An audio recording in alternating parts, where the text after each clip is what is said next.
Now, son, welcome to the Truck Talk. I wanted to talk to you about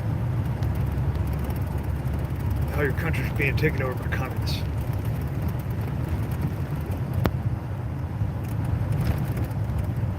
Who the fuck is this one guy in here? How's there's one guy? How do you have special access? You're holding down the fort. So this has got one guy. Oh, we got two now. Okay. Two viewers. How you guys doing? Hopefully pretty good.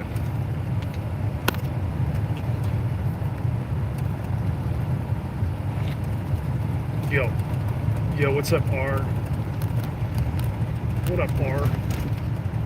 Howdy. All right, so I wanted to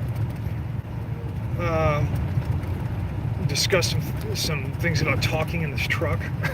I wanted to, so I guess one caveat to the so we're doing these fluoropolymer based energetics, like the that means Teflon. So we're blowing up Teflon basically in a reaction,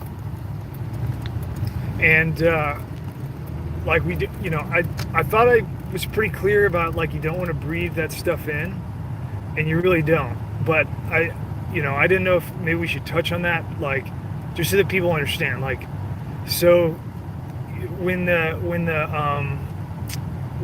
PFTE decomposes thermally, you get a release of a whole shitload of products that are made from it, gaseous products, and the quantities are very variable, but they do know. I mean, you're definitely getting like hydrogen fluoride, which is not good to breathe in.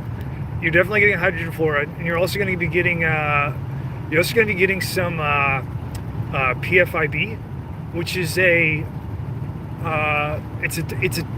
it's about 10 times more deadly than phosgene, or more toxic than phosgene. So I just wanted to make sure that now it's not like you're just making phosgene gas, okay? It's, but with these compositions, when you're like changing the ratios, you're going to dramatically affect the products, and it's a highly energetic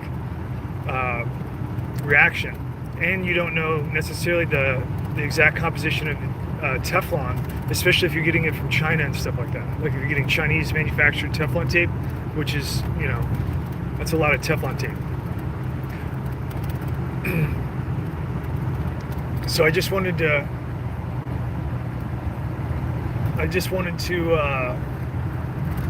put that out there just so that you understand, like if you're not familiar with this stuff, you should, if you're going to experiment with it, which is not the point of it. The point of it is just to pass the knowledge. But if you're going to take it upon yourself for personal experimentation, make sure that you are doing that in a place where you're not going to affect somebody that doesn't want to participate in the experiment. Like, don't do it under a window or in an area where there are other people. Like gas rises, you don't want to do it if you live in a city. You don't really want to be doing that in a city. You want to be like, there's nobody around. So it's also the gases that come off of there are particularly hazardous to birds if they're in direct contact. So like, you wouldn't want to do it under a tree with birds or something like that. Birds, their respiratory function is a lot more sensitive to some of those compounds that off gas out of there. So you just want to have particular attention that if you end up doing something like that, thermally decomposing a fluoropolymer, pretty much any of them, it doesn't have to be Teflon. There's a lot of them. You don't, just take care not to do it underneath like a tree or something.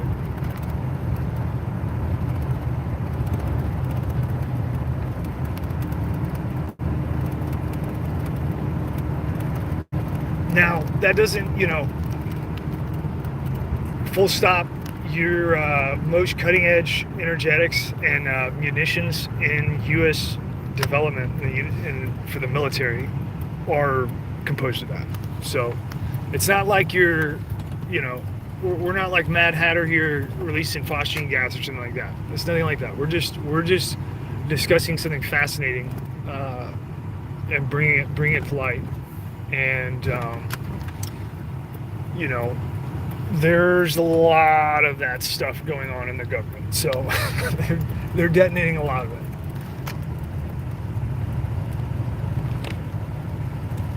Does YF, do you want to be banned? Is that what it is? Or what are you saying in here? Are you saying dumb stuff? Oh yeah, if he said don't set off in a government.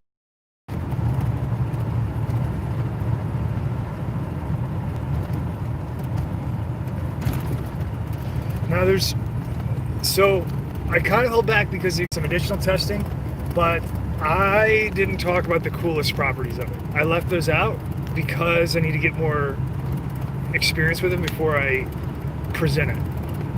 And I need to do some testing on some theories of interesting properties that are very unique to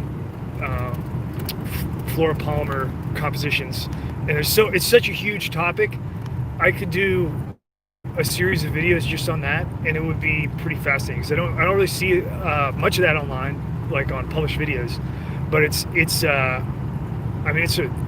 a super intense material. I mean, it's kind of underwhelming. I just had to show you detonations so that you see like what I'm talking about. Because talking about it's like, I mean, it's so versatile and it has so many different. That's why it's the Swiss Army knife of like energetic polymer compositions and stuff, because you can use it for a screwdriver, you can use it for the corkscrew or whatever. I don't know what they put on Swiss Army knives, but you can do all that stuff. The butt plug, the folding out butt plug, whatever they put on a Swiss Army knife, it's the equivalent of fluoropolymer comps.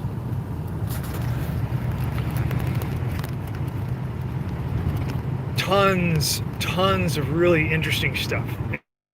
And the most interesting aspect of it, by far, I haven't talked about yet, but I'm excited because we're going to do I need to do some work on my own to make sure that I can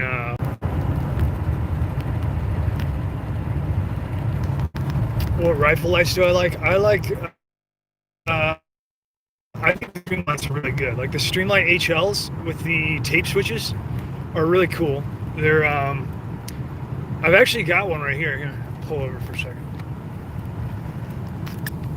So this is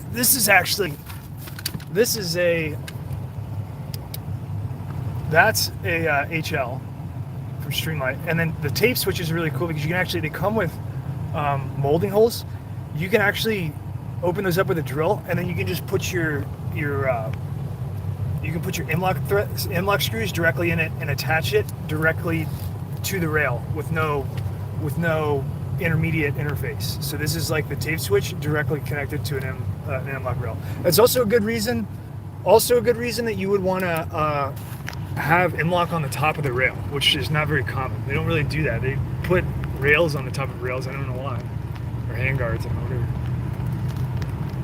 I guess I bought too many Geisley products. I started calling them motherfuckers rails. That's what they list them at. Anyway, that's a very it's like a high quality, inexpensive light. I also use a lot of, like I get some flashlights that are very small. They're like in between the size of like a Scout and a P60 type configuration. Like the older Surefires, like the 1-inch tube lights, they're in between those, and they're really high output, really clean. You get like 6,000 Kelvin, really clean, white, bright white, high output lights for like $10 from China. So I get those, and the theory behind that is that I can buy. Now they typically have weird threads, so if you matched up threads with a tape switch, you can use a tape switch. But I would definitely recommend a professional tape switch like a Surefire or Streamlight. I wouldn't recommend any kind of like unproven tape switch, or just use a push button. The push button is really good, and it has lockout and all that stuff. Lockout's a really important thing. But yeah, I get some of these cheap ass Chinese lights. I mean, you might as well, like, they're destroying your country. You might as well get some fucking lights so you can see shit when the power goes out. So I got, I buy like, I think I've got 6 of them maybe. But they're, they range in price. But the one that I really like is $10, and it already comes with the integrated circuit and LED and everything. Like, it's just dropping an 18650, and you're like fucking blazing saddles into the night, and they're $10. So it's, you can like lose them, and they're milled aluminum, that's anodized.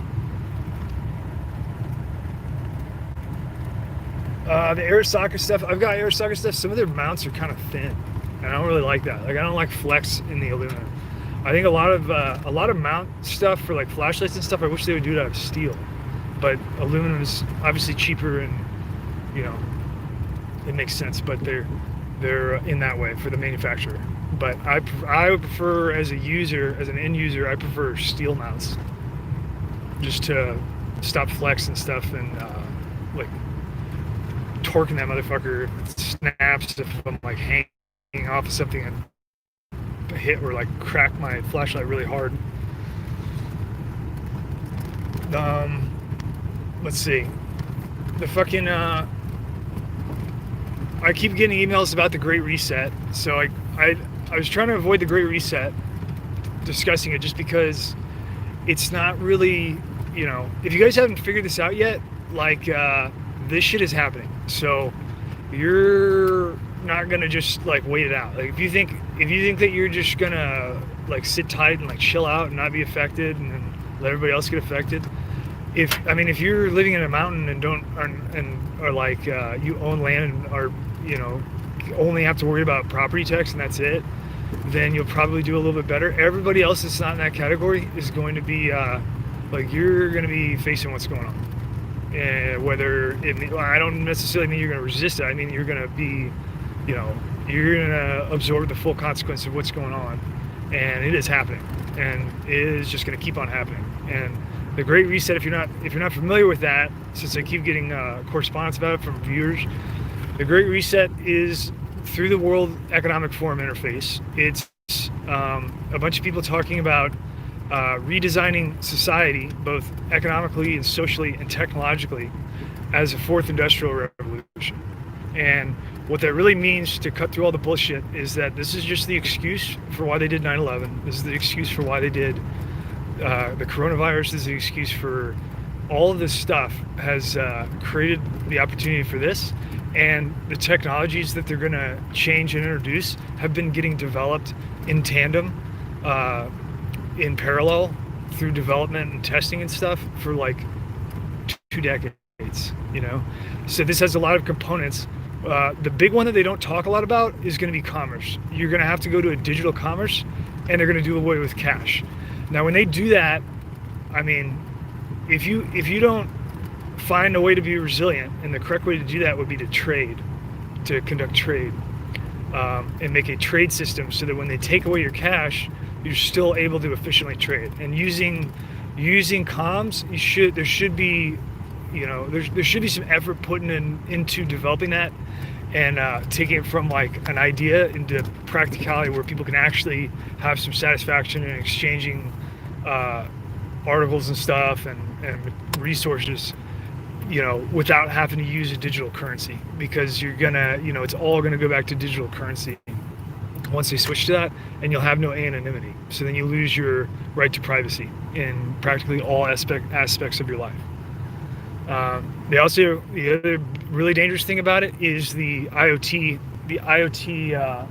protocols that they're going to standardize for governments. IoT isn't necessarily bad. It's just sorry. They're basically going to watch you when you close the toilet seat. They're going to know about it. They're going to watch you when you're walking through your floorboards and creaking. They want to use nanomaterials. They want to use nano antennas and novel materials for antennas that transmit extremely long distance and have extremely low power, so that they can watch you. Now, the actual devices, they can be used for anything. The governments are just, the people that are doing this are the ones that are